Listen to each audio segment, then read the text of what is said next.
Namaste, my aqua buddies. We are going to do a sea turtle today in watercolor. And I have this film that is sticky on one side. It's a contact film, comes in a roll. Looks like this, and I got it from Amazon, and it makes the best masking for large areas. So basically, if you're lazy, you can take out the background of whatever you are painting, like I did with this sea turtle. Basically, I just uploaded the picture into Canva, got rid of the background, print it out. It's going to look like this when you print it out. Then you can just cut out the turtle, trace it on your contact paper, and voila, you have this clear film that you can attach to your paper. So put it down gently where you want it and then press down really well, and that way the water will not go under the edges. If you guys are getting value out of this video and you like my artwork, please think about subscribing and hitting the notification button so that you don't miss any of the videos. We're going to do a very soft, beautiful, vibrant background, wet on wet, okay? Wetting your whole paper. Take your time. I sped up the video obviously so you guys don't get bored. Wet it really well and start dropping in some sea colors. So I have used light turquoise, cobalt green, let's see, magnesium blue, viridian hue, and then when I put in the darkest ones, I think that's a Persian blue, and I think I also used leaf green.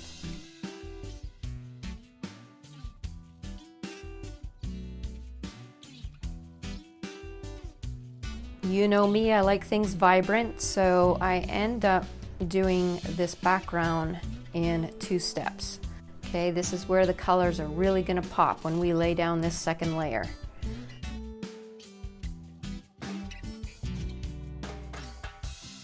So I actually want you guys to leave a comment for me and let me know if this leaf green that I put in here was a good decision. I'm not sure if it takes away from the watery effect, because it is kind of green, and maybe I should make it more turquoisey. So let me know in the comments below if you think I should go over that with a glaze and make it more bluish. But for now, I just let it be as such, and while the paper is wet, I'm dropping in those darker colors with the Persian blue. Okay, so I'm upping the contrast a lot. I love vibrancy, so I tend to be a very bright painter. So while I'm moving around the canvas, you notice I'm re-wetting, okay, because it takes some time to drop in all these colors, and we want to make sure that it's really nice and wet so that we don't get hard edges. I do want to have blooms in there. Blooms are good in this type of textured background. I was thinking about salt. Salt's also a good idea. But in the end, I just ended up flicking water onto the canvas with my fingers, just dipping my hand into the water bucket. And as it's drying, you flick the water on. And that will make all kinds of lovely blooms and some really great water textures for this type of painting. So as you can see, I'm almost there. I'm really working hard here at getting it all caught up while it's still wet, dropping in those colors. Like I said, please leave me a comment. What do you think about that green? There I go, flicking the water on. Notice all these blooms that are coming up.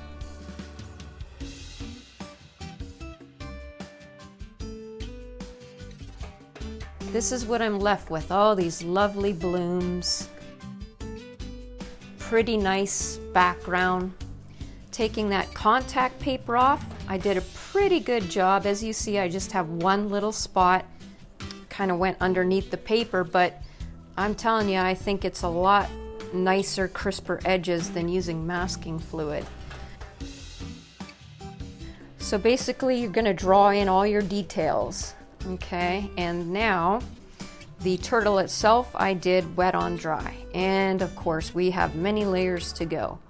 So looking at the reference photo, I'm seeing yellow. I went with an ochre yellow, okay, for the lightest parts of this turtle. So basically just throwing on those colors where I see them, building things up as I always do.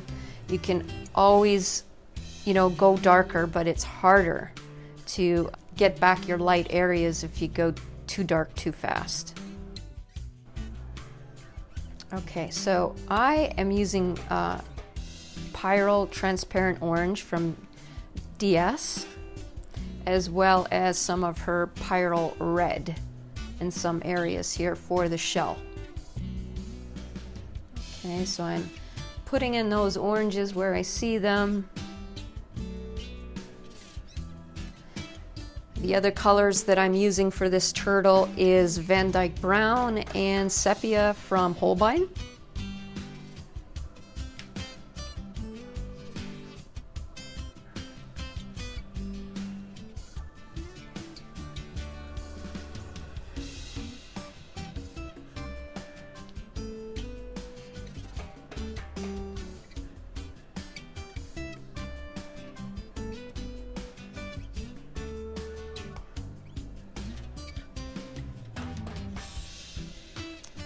Now I thought about, as you see in the reference photo, there are very crisp white lines around all these little circles and segments and texture on the skin of the turtle as well as the shell. You could use masking fluid. You could try to preserve the whites. Right. No, thank you. That would be ridiculous. And so I decided that when it comes time, I ended up just using a gel white pen. So yeah, I cheated, but you know what? It's now considered a multimedia project.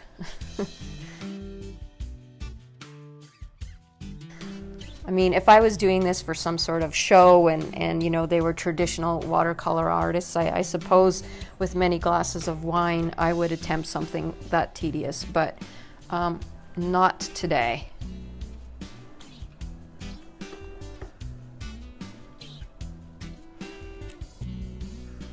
So I'm kind of making my way around this turtle.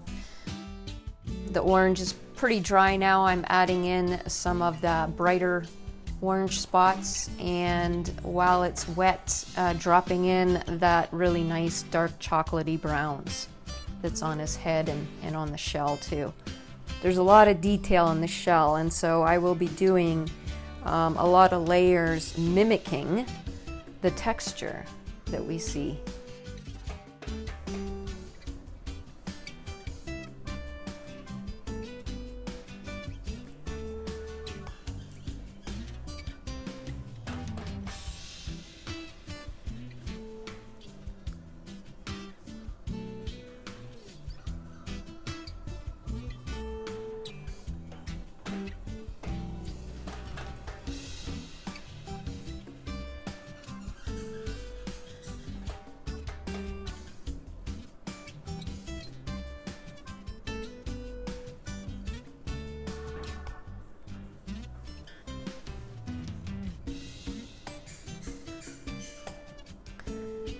Darkening up the browns, I've mixed my Van Dyke Brown with Sepia.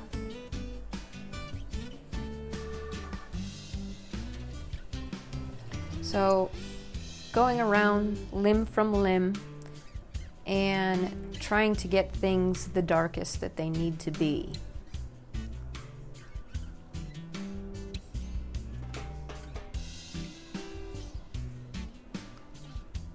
That little blob of blue that I got on that one fin doesn't really matter because we're using such dark brown, almost black, very deep colored paint that it covered that up, no problem.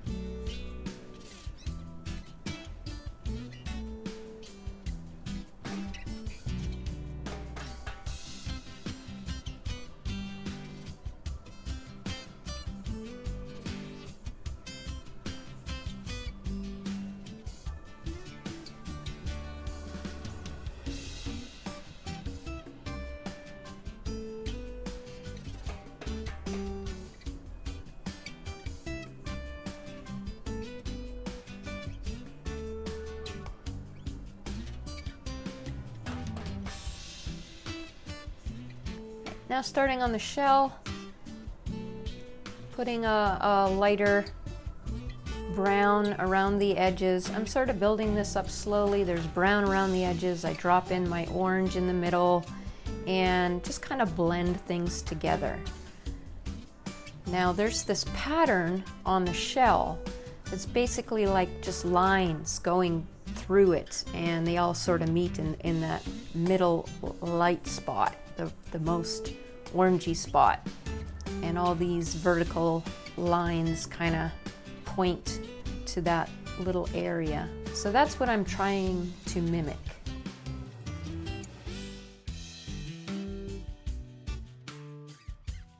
Okay, and so this is just repetitive. Notice I skipped a section, okay, so that they don't bleed together.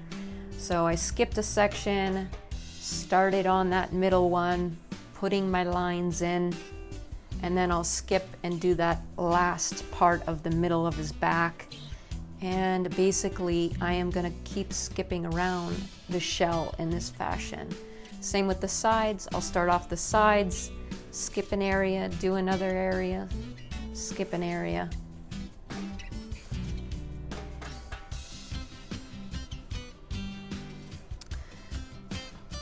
So the first brown I pick up is the Van Dyke brown. It's the lightest, and then I go over it with sepia.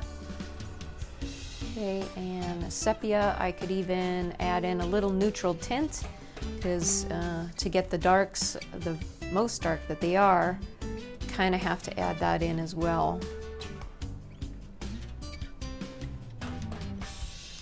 Those two at the top are dry. I could do the one in the middle. You're going to go through these motions over and over, using the same colors for consistency, putting it on the same way. You'll have a very cohesive painting.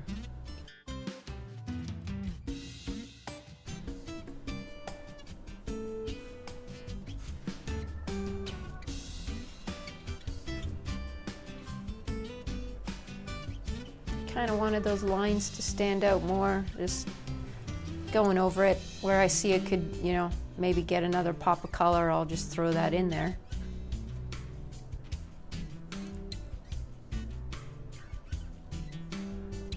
Okay, Van Dyke brown around the edges, red and orange down in the middle.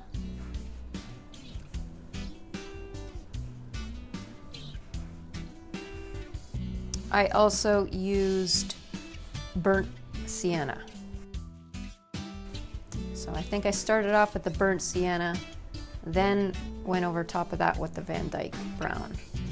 So you see how I'm skipping sections, letting sections dry, and then going back and filling in those areas.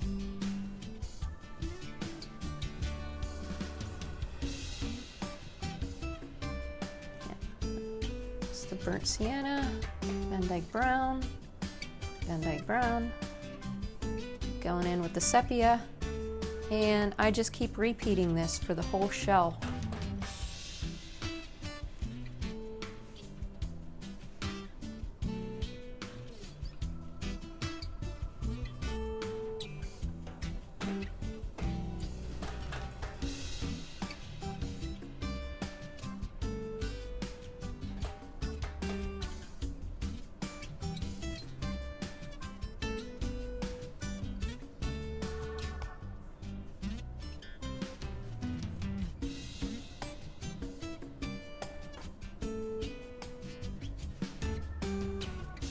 Going in with the Van Dyke brown, sepia,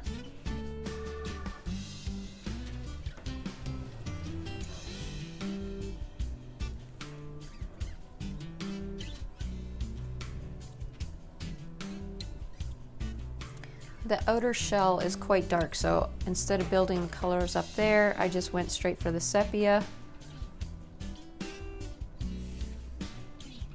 There are lighter areas where I think I might have added a little bit of yellow ochre.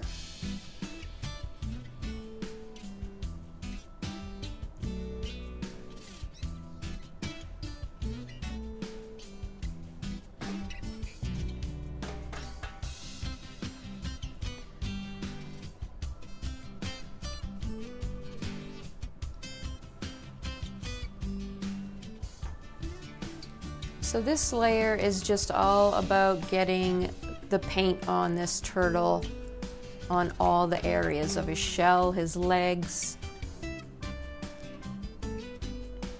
Okay, and that will be our first layer, which actually, because we're sort of doing it wet on dry, I'm not using a whole lot of water. It's actually pretty vibrant for just the first layer. Bringing in some of that Van Dyke brown and some burnt sienna, that warmth around the edge of the shell. Very dark on this one side. There's a lots of sepia.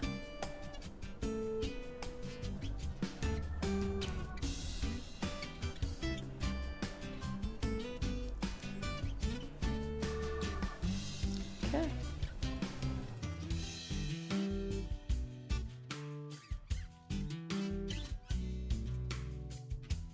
This is the second layer now. I'm adding in some yellow on his legs. Some of those warm colors where I notice there is a lot of yellow on the limbs there. So this layer is getting my darks as dark as they need to be, and also lightening up whatever areas I need to lighten up. So the mixture I'm using right now is sepia and neutral tint, I'm sorry. Sepia and neutral tint, and I'm getting those as dark as they need to be.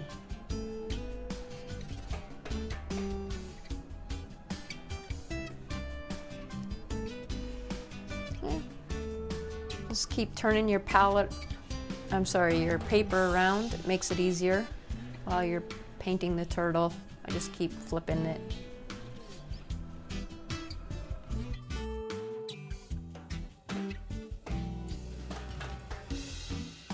Now I'm wetting the whole top to add in more shadowy areas. So this is Van Dyke brown, and I'm going over all of that to make the shell darker.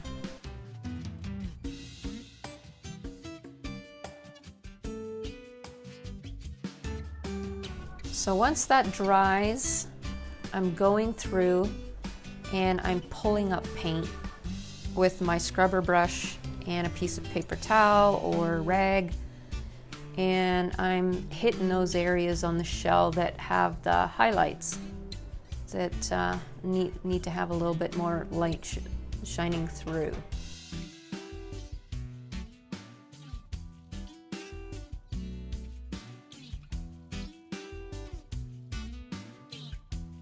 Pretty easy to do, just clear water and a very stiff brush.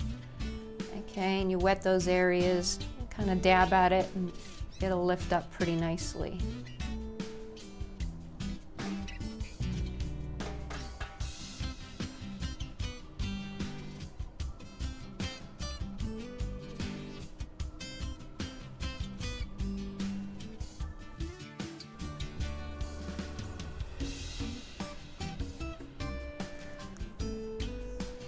Drawing in those dark lines again.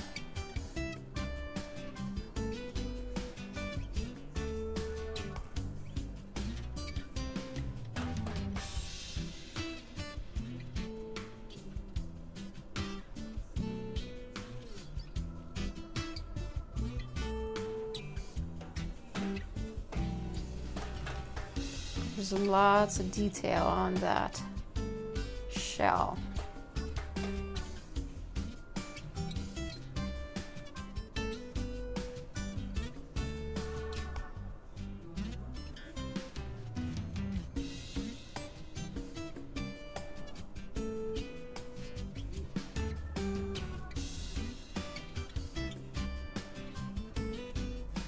So really the background's a walk in the park compared to the amount of detail that we're doing for the turtle. You don't have to do all these multiple coats. You could, have a simpler, looser version. I do like the contrast of the colors between the turtle and the water.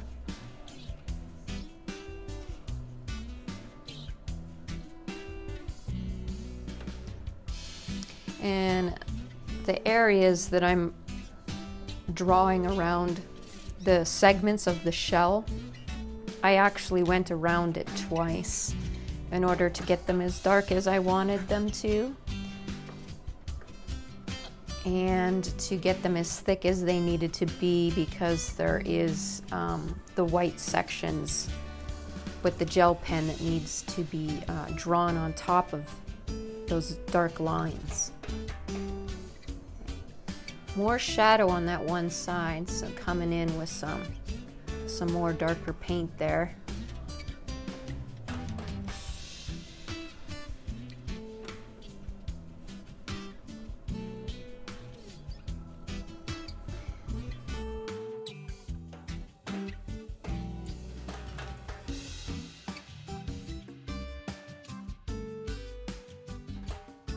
So with my white gel pen, which I also got on Amazon, I am just looking at the reference photo, and I am just going for drawing in all those little lines and the texture of the bubbly skin that's on, you know, his fins in his head. But this really kind of brings everything together and really makes the turtle pop.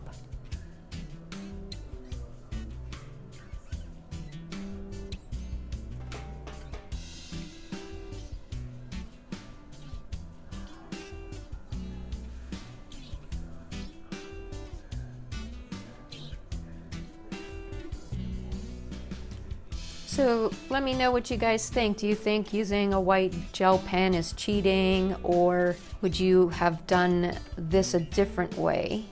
There's many ways to paint a subject, and I think half the fun of watercolor is deciding which techniques that you're going to use for each different subject that you paint.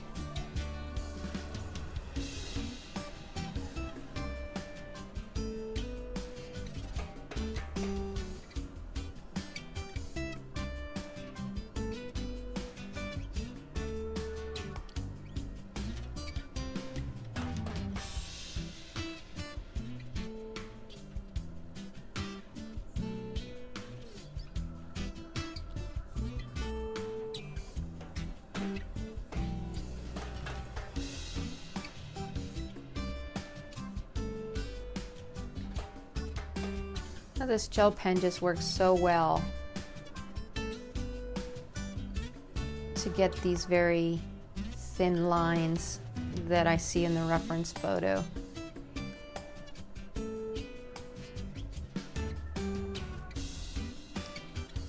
I tend to be a bit of a sloppy painter as well, so for me to try to preserve those areas I don't really think would work out for me too well.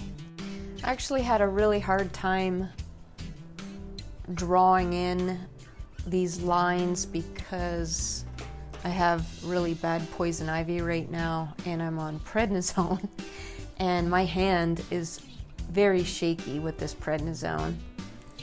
I feel so bad for my patients because I'm a nurse, and I do a lot of IVs, and I think they must think I'm a beginner because my hand is so shaky lately.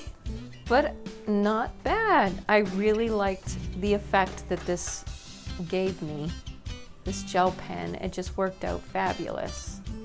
And you know, that turtle just really pops against the background. He looks like he's suspended in like this luminous, almost galaxy mass. Let me know what you guys think, and I'm very glad you joined me today, and I will see you next week.